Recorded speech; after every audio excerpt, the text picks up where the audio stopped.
think, and then we could also put a bounty on certain ideas that the government really wants. You know, it could be like an invention bounty. So instead of, you know, paying people to do something stupid, we could pay them to do something, you know, brilliant. And you know, like things like, you know, a lie detector test, like a reliable lie detector test would be like, who knows how much that's worth.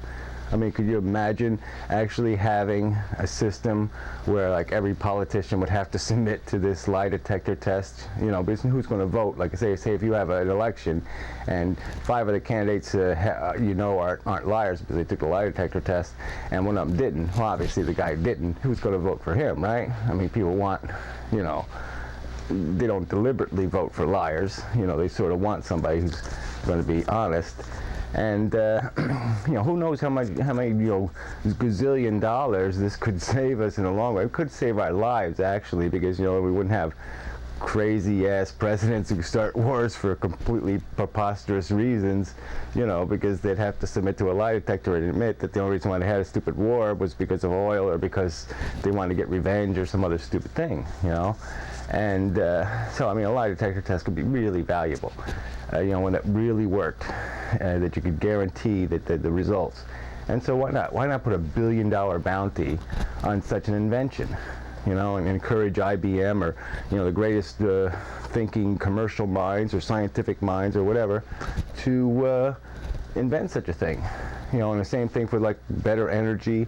You know, if somebody comes up with you know, an energy source or you know, a device that uses energy more efficiently or something, I mean, put a bounty on that invention and say, look, you know, you come up with this, we'll reward you. Cancer cure, you know, $1 billion reward for the cure for cancer, whatever it is. I mean, it seems to me that system will pay off in the end, you know. It just makes common sense in a way to make the reward guaranteed and streamline the whole process instead of having these, you know, all this, you know, capitalism games being played. You know, just make it a direct reward system. You come up with it, you invent it, you create it, you get the money. You know, copyright, forget it, all this other garbage. You just get paid to do something brilliant. Well, you know, you did sort of ramble on there, but yeah, I get it. I mean, it makes sense. You know, well, let's see what else we have here on the piece of paper in terms of questions. So it says here, that, you know, there's rumors linking you with Christina Applegate. What about that? Well, I think that's a delusion of yours. I mean, well, this is a stupid question. I don't. What are you talking about? There's no such thing. I mean, you know, come on. Let's grow up and have a mature interview, and not to get lost in you know, your fantasy life. Well, you know, okay. All right. Next question. Let's see. I think this one off the internet, maybe. Who do you think has been the most idolish of the American Idol winners? That's a really interesting question. I hate that show. I mean, how can, you know, what, 37 million people tune in to such a stupid show? I mean, these people, you know, anyway, you think the next Madonna is going to show up on that idiotic show? I mean, they don't have, what, they don't write their own music.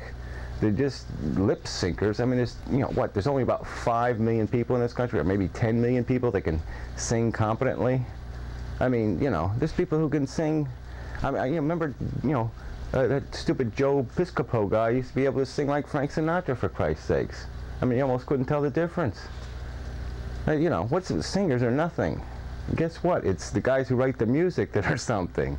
You know, without, you know, the whole you know, it's not just the person's pretty face and a good voice. I mean, you have to have the whole thing behind that, and either they're going to have to be a creative person and be able to write their own music, or they're going to have people that do that for them. You know, but this is a stupid show. I mean, you're just rewarding people for being able to sing and sometimes look good and often not even look good. It's stupid. And to sing somebody else's music and to basically even steal often their style or bastardize their style. I mean, I don't get it at all. Why is this entertainment? I mean, bad renditions of history. I mean, it's just stupid. Well, you're doing a TV show, and here you are insulting, the general public. So, that doesn't, I don't think that's going to gain you much of a fan base. I mean, 37 million people can't be wrong. Well, whatever. I mean, I'm just expressing my opinion, and in my opinion, it doesn't make any sense to me. All right. Well, let's move on to the next question. And it says here, if you could be any animal, what would you be? There, interesting question. Thank you, Yahoo. What, you can't do any better than that? I mean, there's nothing in the universe more important than asking a dumbass question like that. Well, I'd like to be a blue whale, and I'll just swim by and take a big giant blue dump on you. How's that? Well, it's an answer. I guess that's your marvelous sense of humor showing up.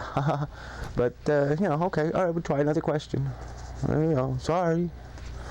So the other question would be, is there life out there? Is there life out there?